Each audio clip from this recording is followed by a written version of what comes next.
大家好，我是中医王大夫。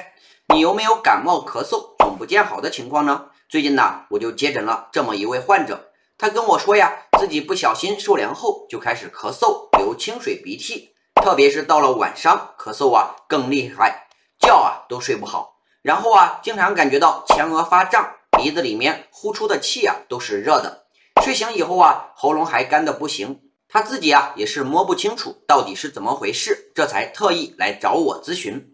那我让他伸出舌头一看呢，就立刻发现了矛盾的关键。你看呀，患者的舌苔比较的厚腻，颜色呀也是冷白的，这一看呢就知道体内的痰湿是比较重的。同时呀，他的舌根也就是肾脏的反射区这里呀，舌苔是比较厚腻的。这说明了什么呢？说明啊，痰湿和肾阳不足有很大的关系。没有阳气的温煦，人呢就会处在火力不足的状态，不能够蒸腾气化水液，容易导致体内堆积寒湿。接着咱们再来看他的舌尖，这里呀有红色的瘀点，提示呀阳气被寒湿困住以后啊，已经有化燥化热的倾向。再结合睡醒喉咙干燥的症状啊，说明虚火已经上浮，灼伤了负责滋润咽喉的津液。总结一下呀，这位患者就是肾阳不足，寒湿郁热了。这种情况呀，其实比较常见的。对此呢，如果只用温燥药，比如说干姜、桂枝等药材来散寒祛湿，容易加重咽喉干燥的症状。要是只用滋阴药，像麦冬、玉竹之类的，又会助长痰湿，导致咳嗽啊更加严重。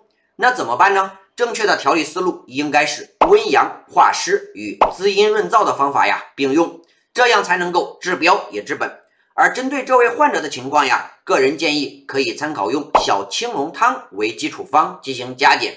你看呀，这个方子里面有麻黄、桂枝来散外寒、开肺气、缓解鼻塞、咳嗽，还有干姜、细辛温化体内寒湿，帮助排出痰饮，再加上白芍、五味子，防止其他药材过度的温燥以及收敛肺气。